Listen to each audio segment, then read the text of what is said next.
Damn, Kyle, you going off. Hold on.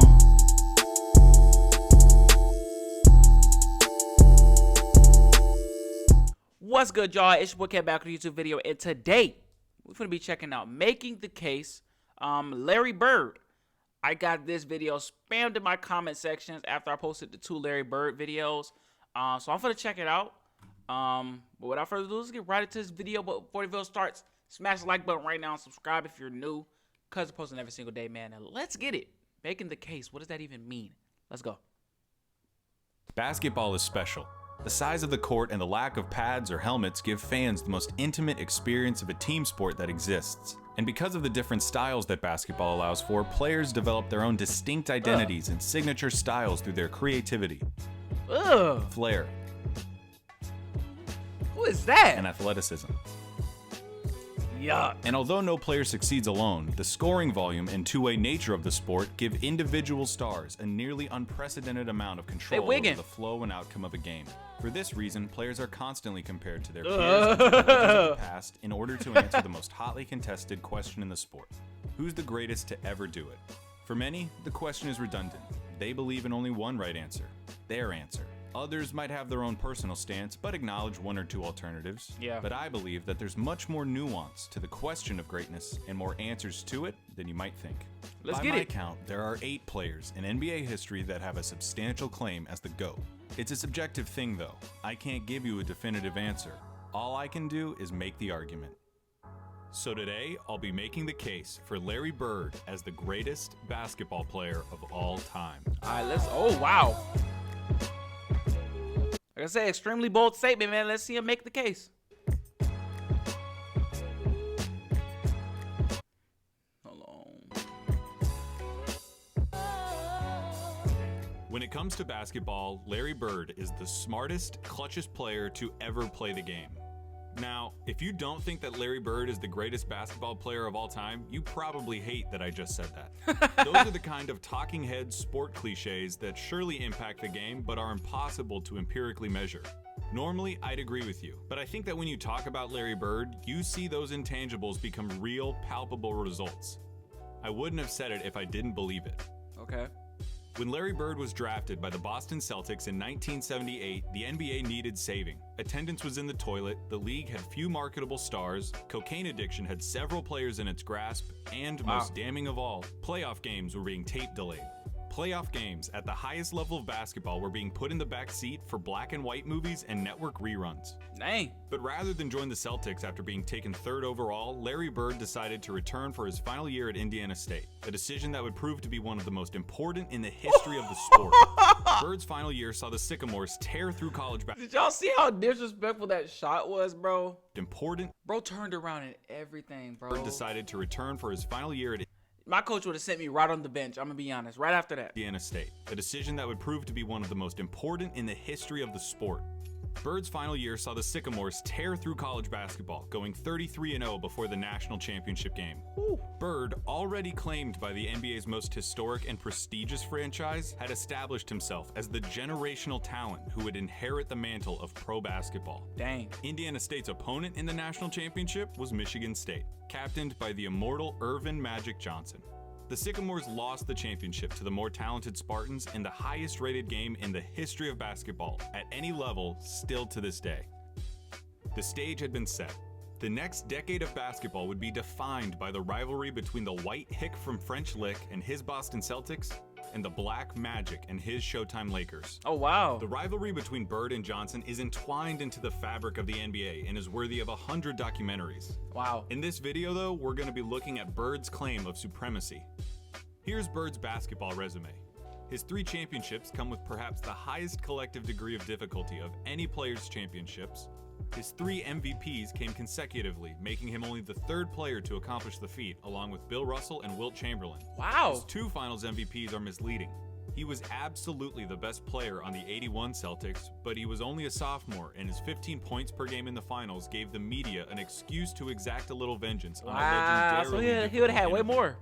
His All-Star and first-team selections also come with the caveat that Bird only played for 13 seasons and missed all but 6 games of the '89 season following surgeries on both feet. Oh, wow. I can hear you already. A 13-year career. And this guy is supposed to be the GOAT? What color of paint are you huffing, Clayton? Green, obviously. But hear me out. Yeah, Bird's career lasted about 2/3 as long as it should have. But what he did in that time was so impressive and so substantial that every basketball fan acknowledges that he's in the conversation as the greatest ever. Doesn't it matter that those 13 years saved professional basketball, delivered a disproportionate amount of memorable moments, defined the golden age of the league, and produced a career by which all other forwards, before or since, are measured? Bird squeezed every drop of talent out in those 13 years and made it seem more like 30. Wow, he didn't just leave his fingerprints on the game. He left so much of his DNA in the sport that it needed a cigarette after. Ugh, dang. There's something to be said about the candle that lasts half as long but burns twice as bright. Those 3 MVP years stack up with any other run by any other player. I will put an A+ Larry Bird season up against anyone's. Dang. What does an A+ Larry Bird season look like? Show us. A full box score, a blowout win, a nearly undefeated record at home, and a play style that can only be described one way: white. That's so Larry cool. Bird isn't just a white basketball player, he's the white basketball player. To describe Larry Bird's game is to thumb through the Hoops dictionary and pick out every cliche about white players. Unathletic, great shooter, good fundamentals, the whole thing. The archetype of a white basketball player is Larry Bird, with one exception. He had an unparalleled understanding of the game of basketball, both as a physical contest and as a mental competition. His basketball IQ infected everything he did and catapulted his career into legend. Bird was a complete player. Jerry West called him nearly as perfect as you can get. He was the league's first great marksman. He could contort his body to shoot from anywhere on the court, regardless of the level of defense. Jeez! He pioneered the art of the dagger 3 and was the founding member of the 50-40-90 club. At 6'9", Bird's understanding of angles and coordination led to a higher rebounding average than Patrick Ewing. 6'9" is crazy, bro. And it made him an impressively adept finisher in his younger years. Ugh. 86, Bird dropped 47 points on the Blazers, playing the majority of the game left-handed. His lack of quick lateral movement meant that Bird didn't do much when it came to slapping the floor and picking up the opposing point guard, but his size and omniscience gave him the ability to body similarly sized players, read defenses like a free safety, and pick off passing lanes with ease. His passing was transcendent, and I'll highlight it later. And of course you need to know that Larry Bird was a tough effort. He had a superhuman motor and dove for loose balls like a beagle at the park. He was a willing participant in his share of fights, often precipitated by his league-renowned trash talk. Oh yeah, I wanna see some like the fights he's been in. That's crazy. That was funny. He had 50 points. I was guarding in my rookie year. He looked at me and he goes, "You can't stop me." And I looked at him and I said, "Gosh, boy, you're so confident." He proceeded to score like 10 straight points on me. He took me out the game. He walks by and he's laughing at me. He was a basketball genius. He'd be a step ahead, a thought ahead, play the game like a chess game. I'd much rather guard Michael Jordan than Larry Bird because amazing way to put it. Play the game as a thinker when you're playing him. You have to get inside his mind. If you put all of us in a room, you know, Magic, Jordan, myself, and Bird probably be the guy who walks out of the room at the end of the day. Wow. Did you notice something during those testimonies? Those are some of the best basketball players of all time, and they all sing Bird's praises like they were former assassins who had to go toe-to-toe with John Wick, and they're just happy to be alive. Bird excelled during one of the most talent-rich periods in league history. The abridged list of his basketball rivals goes like this: Dr. J and Moses Malone on the Philadelphia 76ers, Sidney Moncrief on the Milwaukee Bucks, Isaiah Thomas, Bill Laimbeer and the Bad Boy Pistons, Dominique Wilkins on the Atlanta Hawks, Bernard King on the New York Knicks, Michael Jordan on the Chicago Bulls, Hakeem Olajuwon and Ralph Sampson on the Houston Rockets, and of course, Magic Johnson, James Worthy, and Kareem Abdul-Jabbar on the Los Angeles Lakers. All right, there's no point avoiding it any longer. We have to look at Magic versus Larry. If you have Magic over Larry, let's go. It's because he has 5 rings to Larry's 3, had a peak that lasted about 2 or 3 years longer than Larry's, and had a 2-1 record against Bird's Celtics in the finals. Perfectly legitimate, completely respectable arguments. But in the interest of making Bird's case, allow me to retort. For nearly the entire decade of the 1980s, the Eastern Conference was irrefutably the more competitive conference between the two. Considering the competition, for Bird to have made 5 finals appearances is just as impressive as How did he get that pass? How is he getting Magic's 9. How are they getting these passes, y'all? Competition, for Bird to have made 5 finals appearances is just as impressive as Magic's 9. As for the head-to-head record responsible for Magic's 2 extra titles, he had more help. Seriously, the Celtics' Big Three and the Lakers' Big Three get compared all the time historically as if they were of equal caliber, but weren't Magic's accomplices just a step above Bird's? No disrespect at all to Kevin McHale and Robert Parrish, but Kareem was the alpha dog on the 71 Bucks and was the best player for at least 2 of the Lakers' 5 titles. Wow. James Worthy was the #1 pick out of UNC after winning a championship as the best player on a team that had Michael Jordan on it. Throw in the fact that Magic I love how he's giving credit to other players as well, man. got to be coached by Pat Riley, one of the most brilliant minds in basketball history, and you could say that the Magic Bird argument comes down to one thing: luck. So if their careers come down to luck, the question just becomes who you would rather take.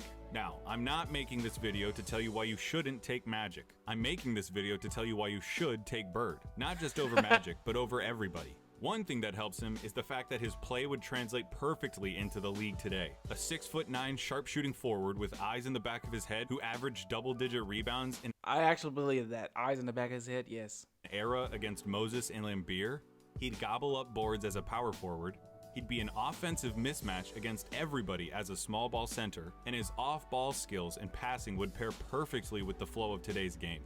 Add in his competitive mania and 3 generations worth of medical advancements, and we're talking about a player who could have stuck around so long they would have had to rename the league. As you've been watching these clips of Bird, I would hope that you would notice something. He always knows where everybody is. Yeah. Watching Bird play basketball is like watching those monsters from A Quiet Place that know where you are if you make any noise at all. Bird had a level of clairvoyance that bordered on the unnatural. In '85, he ended up 1 steal away from a quadruple-double after playing just the first 3 quarters. His passing was famously infectious and helped transform the Celtics of the '80s into an ideal that basketball teams at all levels are still shown tape of. I'm glad the people that he's passing to are making sure they finish. Oh my goodness. They moved the ball with precision and intent, always looking for better shots and determined to... Because you cannot flop on these legendary passes, bro. Behind the head, you can't miss that. You cannot miss that, man. The entire team involved in the effort. That fact is almost entirely attributable to Bird and his wizardry with the ball. This acumen also helped Bird become the only player with a GOAT claim to transition successfully into other basketball roles after his playing career. In his 3 years as the head coach of the Pacers, Bird won a Coach of the Year award, coached the Pacers to their first and only finals appearance, and gave Michael Jordan as much trouble as he'd ever gotten in his career in the '98 Eastern Conference Finals. After moving into a front office role for Indiana, he won Executive of the Year in 2012, becoming the only person to have an MVP, Coach of the Year, and Executive of the Year award. On the court or off of it, inside and out, Larry Bird sees basketball as only he can. That intelligence also lent itself to Bird's defining skill, making the big plays. Remember, NBA players get paid to win games.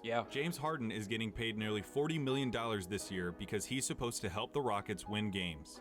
Victory can be achieved in a lot of ways, and the win column doesn't care how it happens. As Mark Sinclair once said, "It don't matter if you win by an inch or a mile. Winning's winning."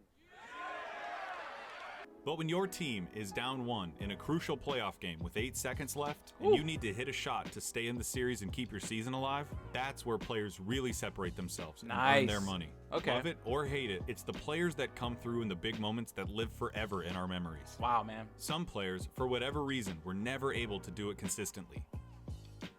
Some players were truly outstanding at it. I've seen that. Larry Bird was the best at it. Wow. Oh man, they lit, man. They lit. He lit. I'm not going to give you the stats about his field goal shooting under 2 minutes with a score that's this close, or tell you who has the most buzzer beaters, or any of that. Take that for data. I'm just going to show you clutch moments in clutch situations. 1985 against the Blazers. Clutch moments. Bird drops 48 points, including this. Down 1 with 2 seconds left. 2 seconds left. Okay. Come on. With Kelsey. The double team and Bird. Larry. No, you don't. No, you don't. 1985 against the Hawks. Bird sets the Celtics scoring record with 60 points with shots like these. They open the right side. Bird the follow away. He drills it again. That's the best shooting I've ever seen. 1986 against the Rockets. Not all of Bird's clutch moments were singular. The bigger the moment, the bigger his performance. In Game 6 of the 1986 NBA Finals, Bird clinches the championship with a triple-double in what he calls the best game he ever played. 2 seconds on the shot clock. Bird wants a three out of it. Y'all, I am really enjoying this video, man. 1987 against the Washington Bullets. Bird hits one shot to tie it before it's waved off because of a timeout. Nice. Hits another shot to tie it up for real. Another shot. 4 seconds left, man. And then in double overtime, No, down he don't. one, he does this. It's going to go to Bird. He's got a shot. Get it. And it's got it. It's a 3-point field goal. And that's that. It's all over. For 3 years, from 1986 to 1988, the three-point contest knew no other champion but Larry Bird. Really? He's still got to drop one here quickly. 14. This is a tie for the money. Jeez. Yo! Walks off. 1987 Eastern Conference Finals, Game 5. Tied at 2 games apiece against the Bad Boy Pistons, this enormous game would put the winner 1 game away from the NBA Finals. The Pistons are up 1 with seconds remaining. The ball goes out of bounds off the Celtics. Isaiah Thomas just needs to inbound the ball to win the game.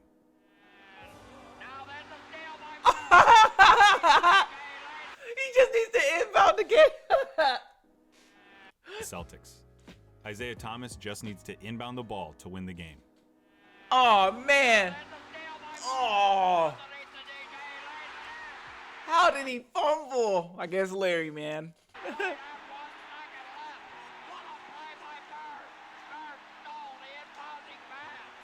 There are truly too many big games and big moments for me to go through without this ending up as a documentary. But that all leads me to this, what I really want to talk about. 1987, NBA Finals, Game 4 against the Lakers. Okay. LA is up 2-1, and the Celtics need to win to tie the series and stay alive.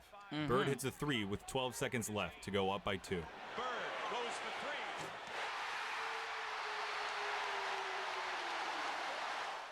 3. Kareem comes down and gets fouled with 8 seconds left. He makes the first, but misses the second. Ooh. LA ends up with the ball with 7 seconds left, down 1 point. Okay. In the low post, being guarded by Dennis Johnson. Byron Scott is in the ball game. 7 seconds, man. Magic hits this, the baby skyhook. The baby skyhook. What a 2 name. seconds left, down 1. Dennis Johnson on the inbound. You better hit that. What do you think happens? He hit that. Stop. I bet it wasn't that. When I paused the tape and the ball was hanging in the air, you thought it was going in. Bird thought it was going in. Magic thought it was going in. I've seen this game before, and I still think it's going to go in. But it didn't. Pat Riley said it himself. We got lucky. And that, a missed shot in the NBA Finals, is Man, that's a bubblegum rim, bro. I ain't going for it. He made the shot in my brain, bro. why he's the clutchest. Because after he makes the big plays, has the big games, hits the big shots, time and time again, you expect him to hit every shot. Yeah. To win every game. And in those fleeting moments when he doesn't, when he looks like a mere human, when he looks like everyone else who tries to do what he does, you just can't believe it. That's what Larry Bird did. He made the big plays so often you thought he was going to make them every time. He helped turn basketball into a global phenomenon, paving the way for every Michael Jordan, Kobe Bryant, or LeBron James who comes through our lives. Amazing. He played basketball in its purest form and captained a team that is consistently ranked among the greatest of all time. He has the second highest win percentage in the history of the NBA. Dang! Hey, bro, people, are you kidding me? This don't happen today, bro. This does not happen today. Half of 1%. At least I've never seen it happen. About 10 games. He was the complete package, a player with no holes in his game whatsoever. Complete package, wow. They called him Basketball Jesus. He didn't get that name without doing something extraordinary. He saved basketball. And he did it by playing it better than anyone else. Here's Magic at Bird's retirement in 1993. Larry Bird said that there will be another Larry Bird one day. Oh, really? And Larry, there will never, ever, ever be another Larry Bird. Dang, man, the respect is amazing. The greatest basketball player ever, but more important, a friend forever. You can't quit after that, bro. You can't, bro. Hey, everybody, thank you so much for watching. This was a really fun video to make. It was a very fun video to watch, bro. This was nice. It was nice. I got to thumbs it up, bro. I have to thumbs it up. I have to. Hey, man, this was insane. I really enjoyed this video. If you guys want me to check, they have Making the Case for Magic Johnson, bro, Tim Duncan, bro. If y'all want me to check out more Making the Case, just let me know in the comment section, bro. But you have to subscribe. That's the only thing. You have to subscribe. That's it. But yeah, man, this was a really good video. I really enjoyed it. You know, it was 20 minutes. I was like, 20 minutes? But it went by super duper fast, man. And I'm really shocked by that. But yeah, let me know in the comments below how you felt about this video, man. And is this your first time watching Making the Case? If so, what you think about it, man? And I'll see y'all in the next video, man. Peace.